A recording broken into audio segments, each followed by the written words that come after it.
საქმე საღამოს საფონდო ბირჟებზე საუბრით ვაგრძელებთ. უნდა დავიწყოთ პირველ რიგში განვლილი კვირის შეჯამებით, რომელიც ამერიკულ ინდექსებისათვის ფრიად არასახარბიელო იყო, ვინაიდან ვიხილეთ საშუალოდ 2%-იანი კლება. ზოგიერთ კომპანიასთან მიმართებით კლების მაჩვენებელი 7-8%-საც კი აჭარბებდა, რაც საერთო ჯამში განპირობებული იყო პრეზიდენტ დონალდ ტრამპის მიერ გავრცელებული განცხადებებით და გადაწყვეტილებებით. განსაკუთრებით სენსიტიურად კი ინვესტორებმა ახალი ტარიფების დაანონსების სიახლე მიიღეს, რომელიც ავტომობილებზე, ნახევარგამტარებსა და სხვა სახის პროდუქციაზე 25%-იანი საიმპორტო ტარიფების ამოქმედებას უკავშირდება. ასეთ სიახლეს, როგორც წესი, ინვესტორები ნეგატიურად იღებენ, რადგანაც არსებობს რისკი იმისა, რომ ტარიფები სანქცირებულმა სახელმწიფოებმა უკან დააბრუნონ და ამის საბოლოო ჯამში ვაჭრობა გართულდეს. განსაკუთრებით სენსიტიური კი არის ევროკავშირის რეგიონი, რომელიც უკვე დადასტურებულად ვიცით, რომ საპასუხო ტარიფებს ამზადებს ამერიკის შეერთებული შტატების წინააღმდეგ.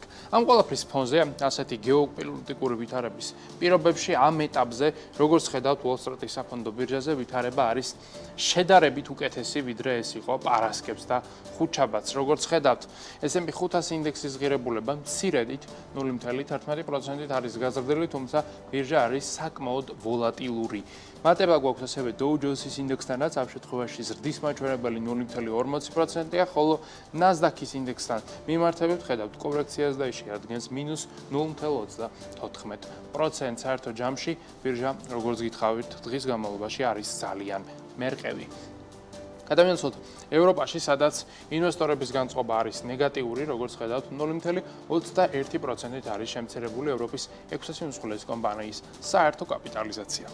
შანხაის ინდექსთან მიმართებითაც ასევე ნეგატიური შედეგი გვაქვს, ამ შემთხვევაში კლება 0.19%-ია, ხოლო იაპონიაში ნიკეის ინდექსთან მიმართებით ზრდა არის +0.25%. აქვე ენერგეტიკულ ბირჟაზეც უნდა გადავინაცვლოთ, სადაც მცირედი 0.5%-იანი მატება გვაქვს ნავთობთან მიმართებით და როგორც ხედავთ, ბრენტის ღირებულება $75-იან ნიშნულს უახლოვდება, WTI-ის ფასი კი $71 ფარგლებშია. საბრძოლო ამისა, დაახლოებით 2%-ით არის გაიაფებული რუსული ნავთობი და ურალის ბარში შეადგენს $78. ზრდა გვაქვს განსხვავებით ამისგან 2.5%-იანი ბუნებრივ აირთან და უკვე 47-იან ნიშნულს უახლოვდება მეგავატი საათი ენერგიის ღირებულება ევროკავშირის მასშტაბით. აქვე ზრდასთან დაკავშირებით ოქროზეც უნდა ვისაუბროთ, რომელიც დამატებით $7-ით გაძვირდა და უნცია მეტალის ფასი 2941 შეადგენს. ერთ თვეში მატება არის 7%-ზე მეტი, არცლიან პერიოდში კი თითქმის 45% ვერცხლთანაც ანალოგიური შედეგი გვაქვს და ახლობით 44%-იან ზრდას ხედავთ ამ მიმართულებით.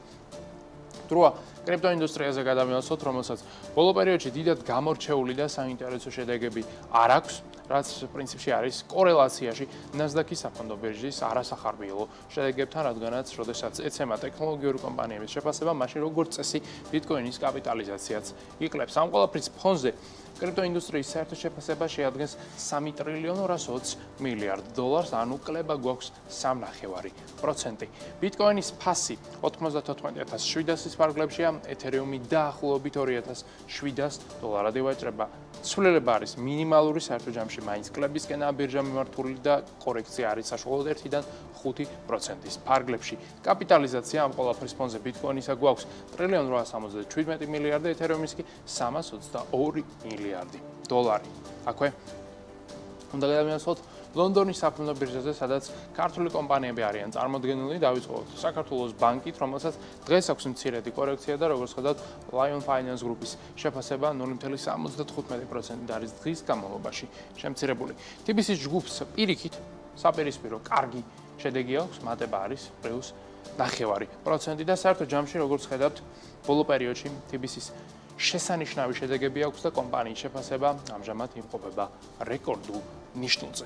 აქვე ჩვენს ეროვნულ ვალუტასაც უნდა გადავალოთ თვალი, რომლის გასვლითი კურსი დოლართან მიმართებით ისევ და ისევ 2.91-ის ფარგლებში მერყეობს.